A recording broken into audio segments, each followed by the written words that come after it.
వాగర్ధావివ సంపృక్తౌ వాగర్ధ ప్రతిపత్తయే జగదః పితరౌ వందే పార్వతీ పరమేశ్వరౌ.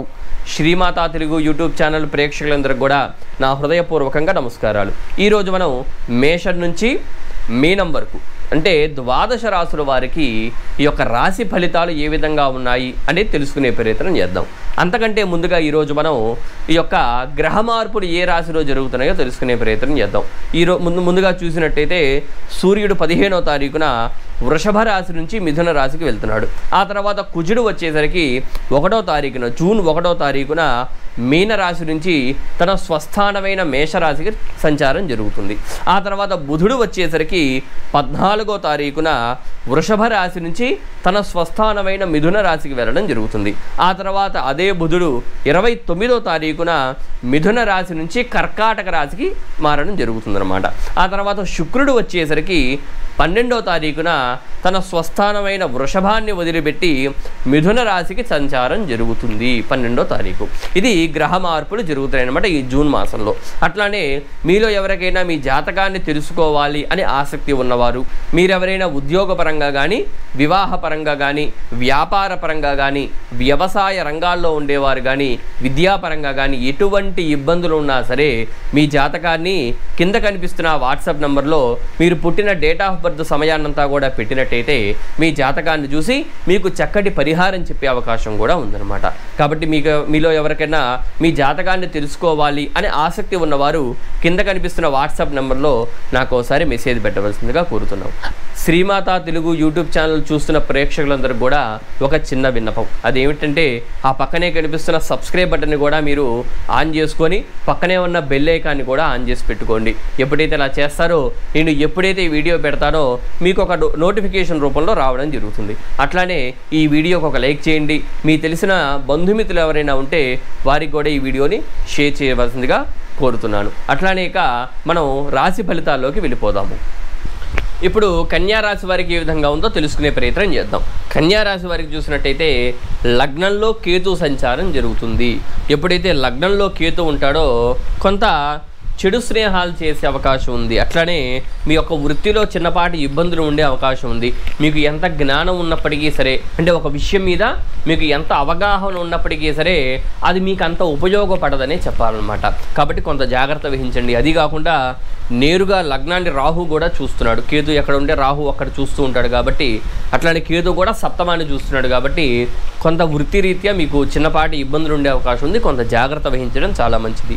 ఆ తర్వాత శత్రుస్థానంలో అంటే 6వ స్థానంలో శని సంచారం జరుగుతుంది. ఎప్పుడైతే శని 6లో ఉంటాడో అంత ఇబ్బంది అయితే పెట్టడు, కొంతవరకు బాగుంటాడనే చెప్పాలి. చక్కగా మీకు శని 6వ స్థానంలో అది ఆయనకి స్వస్థానం అయింది.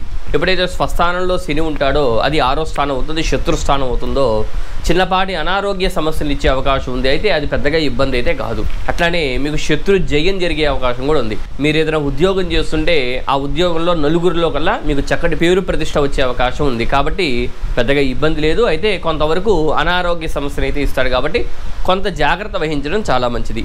అట్లా ఇందాక చెప్పుకున్నట్లుగానే సప్తమంలో రాహు ఉన్నాడు. ఎప్పుడైతే సప్తమంలో రాహు ఉంటాడో దంపతులకి చిన్నపాటి ఇబ్బందులు, తెలిసి తెలియని విషయాల్లో చిన్న చిన్న ఇబ్బందులు జరిగే అవకాశం ఉంది. అంటే చాలా చిన్న విషయమే కానీ పెద్దగా చేసుకొని దాన్ని గొడవ చేసుకునే అవకాశం ఉంది దంపతులకి. కాబట్టి కొంత ఇబ్బంది ఉంది కాబట్టి జాగ్రత్త వహించండి. అట్లానే వీరికి సంతాన రీత్యా కూడా చిన్న ఇబ్బందులు అయితే ఉంది కాబట్టి కొంత జాగ్రత్త వహించండి దంపతులు. ఆ తర్వాత వచ్చేసరికి 8వ స్థానంలో ఈ యొక్క కుజుడి సంచారం జరుగుతుంది. స్వతహాగా కుజుడు రోగకారకుడు అష్టమంలో ఉండడం వల్ల అంత మంచిదైతే కాదు. ఆయన ఏదో ఒక అనారోగ్య సమస్యనైతే ఇస్తాడు. కాబట్టి ఈ యొక్క మాసంలో 1వ తారీఖు నుంచి కుజుడు ఆయన స్వస్థానంలో చేరుతున్నాడు కాబట్టి అనారోగ్య సమస్యలు ఏదైనా ఉంటే కాబట్టి కొంతవరకు జాగ్రత్త వహించడం చాలా మంచిది. అట్లానే నవమంలో గురువు సంచారం జరుగుతుంది. ఎప్పుడైతే నవమంలో గురువు ఉంటాడో విద్యార్థులకి చాలా చాలా బాగుందనే చెప్పాలి. విద్యార్థులకి చక్కగా వారి విద్యకు తగ్గ ఉద్యోగం, అట్లానే చక్కగా ఏదన్నా ఉద్యోగంలో ప్రమోషన్ వచ్చే అవకాశం కూడా ఉంది. కాబట్టి గురువు చాలా అనుగ్రహిస్తున్నాడు కాబట్టి పెద్దగా ఇబ్బంది అయితే లేదు. అట్లానే 10వ స్థానంలో ఈ యొక్క సూర్యుడు, శుక్రుడు, అట్లానే బుధుడి సంచారం కూడా జరుగుతుంది. ఎప్పుడైతే 10వ స్థానంలో ఈ 3 గ్రహాలు ఉంటాయో కొంత అనుకూలత లేకపోవడం కూడా ఉంది. వ్యాపారస్తులకి చాలా బాగుందనే చెప్పాలి. అట్లానే మీకు ఎప్పటి నుంచో ఆగిపోయిన స్థిరాస్తులు ఏదైనా ఉంటే అది వచ్చే అవకాశం కూడా ఉంది. కాబట్టి చక్కగా వీరు కొంతవరకు అనుకూలిస్తున్నాయి ఈ 3 గ్రహాలనే చెప్పాలి.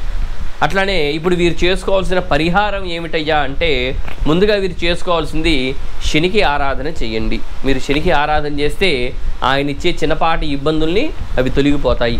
ఆ తర్వాత వచ్చేసరికి ముందుగా సుబ్రహ్మణ్యేశ్వర స్వామికి ఆరాధన చేయండి. ఆ తర్వాత దుర్గా అమ్మవారికి ఆరాధన చేయండి.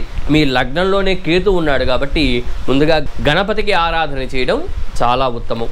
కాబట్టి ఈ యొక్క విధంగా పరిహారం చేసుకుంటే ఈ యొక్క కన్యారాశి వారికి చాలా బాగుంటుంది. కాబట్టి మీ బంధుమిత్రులు ఎవరైనా కన్యారాశి వారు ఉంటే ఈ వీడియోని వారికి షేర్ చేయండి. అట్లానే కన్యారాశి వారు ఎవరైనా ఈ యొక్క వీడియోని చూసినట్టయితే కనుక ఖచ్చితంగా మన ఛానల్ని సబ్స్క్రైబ్ చేసుకొని ఈ వీడియోకి ఒక లైక్ చేయండి. ఇక సెలవు, నమస్కారం.